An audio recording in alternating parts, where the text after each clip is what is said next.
Assalamu alaikum. Today our lecture is lecture number 3. ये हमारा जो है वो फिज़िक्स कोड 301 का लेक्चर नंबर 3 है। हमने फर्स्ट 2 लेक्चर्स में जो डिस्कशन की थी वो इंट्रोडक्शन ऑफ बेसिक फ़िज़िक्स थी। फ़िज़िक्स के बेसिक रूल्स को हम लोगों ने डिस्कस किया था कि बेसिक रूल्स जो हैं वो क्या होते हैं और किन चीज़ों पे बेस करते हैं। लेकिन अब जो है वो हम फ़िज़िक्स को मोर कोलैबोरेशन की तरफ लेके जाएंगे। मोर कोलैबोरेशन की तरफ इस सेंस में लेके जाएंगे हम फ़िज़िक्स को कि आप देखें कि हमने अब जस्ट ये है कि इंट्रोडक्शन ही तो नहीं पढ़ना ना। हमने इंट्रोडक्शन में जो था वो सैम्बल्स पढ़े, यूनिट्स पढ़े, ठीक है, उनको रिप्रेजेंटेशन करने का तरीका पढ़ा। हमने ये पढ़ा कि बैटरी बेसिकली कैसे शो ऑफ होती है, ठीक है। उसके बाद ग्राफ कैसे शो होते हैं अगर बैटरी की फॉर्म में, अगर करंट आने या जाने की फॉर्म में लगाए गए हैं। इसी तरह बहुत सारी ऐसी चीज़ें जो हैं वो हमें पहले नहीं अगर मालूम थी तो अब जो है वो क्लियर हो गई, ठीक है, क्योंकि हम ये स्टार्ट ले रहे हैं इस बुक का। तो स्टार्ट से पहले ऑब्वियसली हमने चीज़ों को जो है वो पीछे से भी डिस्कस करना होता है और हमने आगे से भी डिस्कस करना होता है। बेटर यही होता है कि जब भी आप कोई लेक्चर पढ़े उस लेक्चर के अंदर पीछे वाला कुछ ऐड कर लें, ठीक है। ऐड करने का ये फ़ायदा होगा कि पीछे वाली चीज़ें जो हैं वो आपको बार बार जो है वो रिपीट होती रहेंगी। अच्छा, अब हम आज के अपने लेक्चर की तरफ बढ़ते हैं, तो वो है रेजिस्टेंस इन सीरीज़। ये बार बार पढ़ा है, ये बच्चों की तरह हमने जैसे छोटे बच्चे बार बार रटा लगाते हैं एक चीज़ को, वैसे हमने इसको लगाया हुआ है। देखिए हमने 9th क्लास में 10th क्लास में ये चीज़ें कोलैबोरेशन से डिटेल से जो है वो टीचर्स की कोलैबोरेशन से डिटेल से ये जो है वो डिस्कस की थी कि रेजिस्टेंस जो है अगर सीरीज़ में हो तो किस फॉर्म में होगी, कैसी होगी, किस तरह मूव आउट होगी। और एक और चीज़ पढ़ी कि अगर रेजिस्टेंस पैरेलल में है तो फिर वो कैसी होगी, किस तरह वो जो है वो शो ऑफ होगी। अब हमारा टॉपिक है रेजिस्टेंस इन सीरीज़। अगर रेजिस्टेंस सीरीज़ के अंदर है तो फिर क्या होगा जी। तो हम स्टार्ट लेते हैं। If we connect resistor across our source, अगर हम कोई भी रेजिस्टर है बच्चों, हमने किसी भी रेजिस्टर को एक सोर्स के साथ कनेक्ट किया है। अगर आप देखें नीचे डायग्राम में आपको दिखाती हूँ, ये देखें मैंने एक रेजिस्टर लगाया है जिसे रेजिस्टर R1 का नाम दे दिया है। आप देख रहे हैं मैंने इसको एक सोर्स A और दूसरे सोर्स B 2 पॉइंट्स के दरमियान में लगाया है। अब इसे मोर बैटरी के साथ बाकी चीज़ों के साथ अटैच नहीं अभी मैंने किया, मैंने जस्ट इसके 2 पॉइंट्स लिए, and number 1 and number B, A और B लिया है और दरमियान में जो है वो मैंने रेजिस्टेंस लगा दी। ज़ाहिर ऐसे तो रेजिस्टेंस लगा नहीं सकती थी।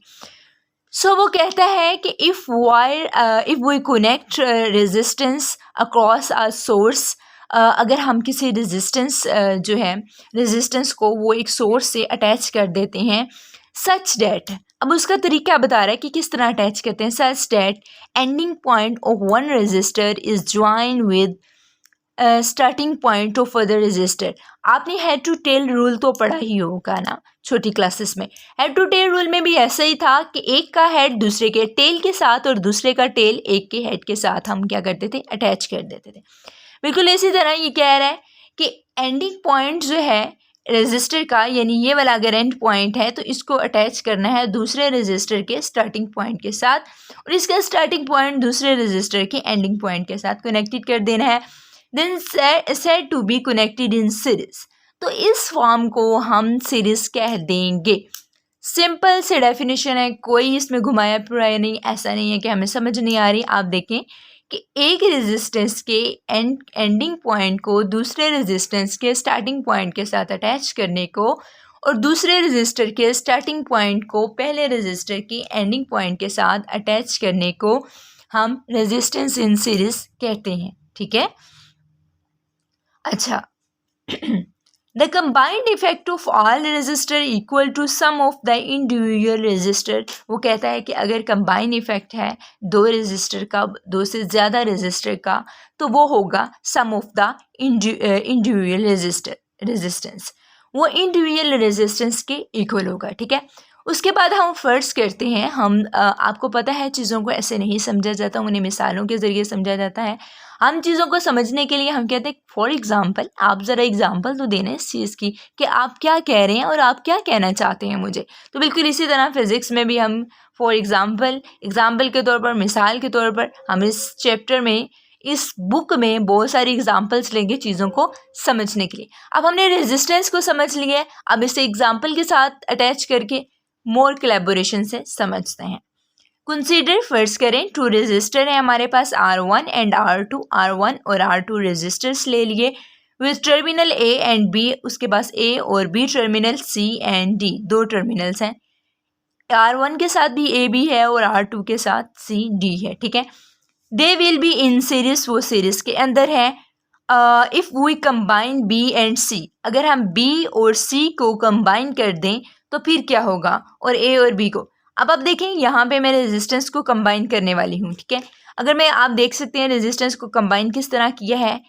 मैंने जो है ये वाला रेजिस्टर ए पॉइंट से बी पॉइंट को, बी पॉइंट से सी पॉइंट को, ये देखें यहाँ पे अटैच कर दी मैंने। यहाँ पे किसको अटैच किया, बी और सी को, जैसे कि वो कह रहा है, ठीक है।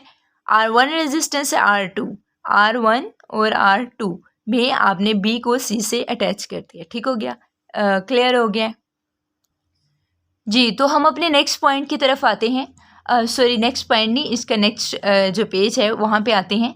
ये देखें, आपने आप देख सकते हैं combined effect of two resistors will be. अब वो कहते हैं कि अगर दो रेजिस्टेंस कंबाइन हैं तो वो किस तरह की फॉर्म के अंदर होंगे। अब आप देख सकते हैं कि हमारे पास सामने दो रेजिस्टेंस को जोड़ने के लिए, लगाने के लिए हमने साथ क्या लगा दिया, इक्विवेलेंट रेजिस्टर लगा दिया और R1 प्लस R2 को एक दूसरे के साथ क्या कर दिया, अटैच कर दिया। If we connect n resistance, अगर हमारे पास एक, अब मैं आपको पहले भी समझाया था पोटेंशियल एनर्जी में कि अगर हमारे पास चीज़ें बहुत ज़्यादा हो जाती हैं, ठीक है, उनको अब हम डिस्कस करना मुश्किल होता है। अगर हमारे पास एक केस है, दो केस आ जाएँ, तीन केस आ जाएँ, चार केस आ जाएँ, तो हम तो वही केसेस को रिजॉल्व करते रहेंगे, उनके लिए फार्मूलाज लगाते रहें। इन सारे चीज़ों से बचने के लिए साइंटिस्ट ने एक काम किया कि इन्फिनिटी ले लिया। उसने कहा नीचे जो भी वैल्यू आती है वट एवर, आपने इन्फिनिटी के फार्मूलाज को पुट करना है और अपने जो है ना, जो भी कैलकुलेशन है वो फाइंड आउट करना है, सिंपल सा, ठीक है। अब देखें, if we connect n resistance, हमारे पास अगर एन रेजिस्टेंस है, कनेक्ट करने के लिए बहुत ज़्यादा रेजिस्टेंस है, तो इक्विवेलेंट रेजिस्टेंस इक्वल होगी, सबको ऐड कर लेना है, R1 plus R2 plus 3 and so on Rn तक, इन्फिनिटी तक ऐड कर लेना है, ठीक है। इन सबको ऐड कर लेना, हमारे पास इक्विवेलेंट रेजिस्टेंस आ जाएगी जब हम रेजिस्टेंस इन सीरीज में फाइंड आउट करेंगे। एग्जाम्पल नंबर 1 बच्चों लेते हैं, सिंप्लीफाई द गिवन सर्किट। अब इस सर्किट को मैं जो है वो आपके सामने डिफाइन करूँगी। सिंपल सा सर्किट है, फ़ौरन से पहले आपको ये समझ आ जाना है, बस बच्चों को देखते ही समझ आ गई होगी। ये एंड नंबर ए है और ये एंड नंबर बी है। एंड नंबर ए को हम इसमें पहले रेजिस्टेंस जो हमने लगाई 1 ओम की लगाई और सेकंड भी 1 ओम, यानी सेम लगा दी और इससे बी एंड से अटैच कर दिया, ठीक है। अब आप देखें इसकी सोल्यूशन क्या है जी। अब हमने क्या कहा है, मैंने पीछे बी सी को अटैच किया था ना, बिल्कुल इसी तरह दोनों को अटैच करने से हमारे पास 2K ओम आ गया। वैसे ही पूरा सर्किट, सेम वैसे पूरा सर्किट है। हमारे पास इक्विवेलेंट रेजिस्टेंस जो है वो R1 प्लस R2 आ गई और 1K प्लस 1K को जब दोनों को कंबाइन किया तो हमारे पास 2K ओम जो है वो फाइनली आ गई। अब हम बढ़ते हैं अपने नेक्स्ट पेज के तो ऊपर, जो कि हमारा जो सेकंड थिंग है, जो आपको अगर अभी मैं आपको समझा दूंगी तो आपको बड़ा जल्दी क्लियर हो जाएगा, क्योंकि अभी आपने रेजिस्टेंस इन सीरीज पढ़ा है। इसी तरह अभी आप रेजिस्टेंस इन पैरेलल पढ़ लेंगे तो आपको जल्दी चीज़ें समझ आने लग जाएंगी, ठीक है। तो रेजिस्टेंस इन पैरेलल क्या है जी, कंसीडर फर्स्ट कर लें two resistance with terminal A B C and D। हमने अपने टू रेजिस्टेंस ली हैं जिनके टर्मिनल एक का है AB और दूसरी का है CD, जैसे पहले लिए, ठीक है। As we connect A and C, A with C, हम A को जो है वो C से कनेक्ट कर देंगे और B को D से कनेक्ट कर देंगे, ठीक है। हमने पहले क्या किया था बच्चों, A को B से, B को C से, ठीक है, A को B से, C को D से। लेकिन अब क्या करना है, हमने A को किससे, C के साथ, इसको इसके साथ, और B को किसके साथ, D के साथ। अब इसी चीज़ को हम क्या कह देंगे, पैरेलल। क्या कह देंगे जी, parallel. They are set to be connected in parallel. कैसे पैरेलल, आप डायग्राम के अंदर देख रहे हैं। हमारे पास ए है, हमने उसको सी से अटैच किया, बी को हमने डी के साथ अटैच किया, रेजिस्टेंस R1 लगी हुई है ए और बी के दरमियान, और सी और डी के दरमियान कौन सी रेजिस्टेंस लगी हुई है, R2 की। तो ये जो रेजिस्टेंस है ये पैरेलल में है, ये किस में है, पैरेलल में है। ठीक हो गया। The equivalent of two resistance will be. अगर हमारे पास अब इक्विवेलेंट रेजिस्टेंस आए, जैसे पहले रेजिस्टेंस इन सीरीज में आई थी, तो हमने क्या करना है जी, हमने 1/, लगाना है, हमने बटे में ये चीज़ लगानी है, नोमिनेटर डिनोमिनेटर में। 1/, equivalent resistance equal to 1/R1 plus 1/R2 plus 1/R3। ठीक है। अच्छा, उसके बाद R1 प्लस R2 आ गया हमारे पास। ठीक है, sorry, R1 R2 R1 plus R2, ये दोनों चीज़ें अटैच कर दी। ठीक है। अब if we connect n number of resistance in parallel their equation, अगर हम, वही बात आगे जैसे सीरीज में आई थी कि अगर हमने पैरेलल में बहुत सारी जो है वो रेजिस्टेंस को अटैच कर दिया है, n को अटैच कर दिया है, तो 1/, जो है हमारे पास इक्विवेलेंट रेजिस्टेंस इक्वल है 1/R1 plus 1/R2 plus 1/R3 and so on 1/Rn। ठीक है, n तक हमने जो है इसको अटैच कर दिया है। बिल्कुल आप इसके साथ ही हमने जो है वो एक एग्जांपल लेनी है, क्योंकि इसको हमने क्या करना है, इसको कोलैबोरेशन करनी है। ठीक है, इसको शो ऑफ करवाना है जी। तो एग्जाम्पल नंबर 1 जो है वो उसमें लिया है सिंप्लीफाई गिवन सर्किट। अगर जो सर्किट दिया गया उसको सिंप्लीफाई करना है, उसको जो है वो क्लियर करना है। ठीक है, कि कैसे है। तो आप देख सकते हैं हमारे पास ये एक लगाया गया है number of, sorry, and number A है। अब एंड नंबर ए से एंड नंबर बी के तक आप देखें, यहाँ पे इस तरह आपने एक दूसरे के क्या क्या, ये फॉर्म आ गई पैरेलल। पहले ऐसे अटैच की थी, अब ये पैरेलल आ गई साइड बाय साइड, एक एंड से दूसरे को, दूसरे के स्टार्ट में दूसरे के स्टार्ट को। ये था हमारा सीरीज में। अब पैरेलल में क्या होता है कि ए को किससे, सी से, और बी को डी से, ऐसे अटैच करना है। तो आप ये देखेंगे कि ये हमारे पास 2K ओहम है, ये 4K ओहम है, और ये हमारे पास 3 है ना, तो ये भी 4K ओहम है। अब क्या कहते हैं 4K ohm is parallel with 4K ohm. 4K ohm parallel है 4K ओहम के। सो अगर यही बात है तो हमारे पास 4K पैरेलल टू 4K, अगर ये दोनों पैरेलल हैं तो हम क्या कर देंगे, हमारे पास क्या हो जाएगा, हमारे पास हो जाएगा 4 × 4, 4 + 4, यानी इस तरीके से हमने इसको फाइंड आउट करना है। ये देखें, अब 4 को मल्टीप्लाई किया तो 4 के साथ क्या आ गया, 16, 4 को 4 में प्लस किया तो 8 आ गया। ठीक है, दोनों को डिवाइड किया तो 2K ओहम हमारे पास ये आ गया ना, 2K ओहम। अच्छा, आप ये देखेंगे कि ए है ये और ये बी है, एंड ये रेजिस्टेंस 2K ओहम, ये भी रेजिस्टेंस 2K ओहम, 2 लगा दी हमने।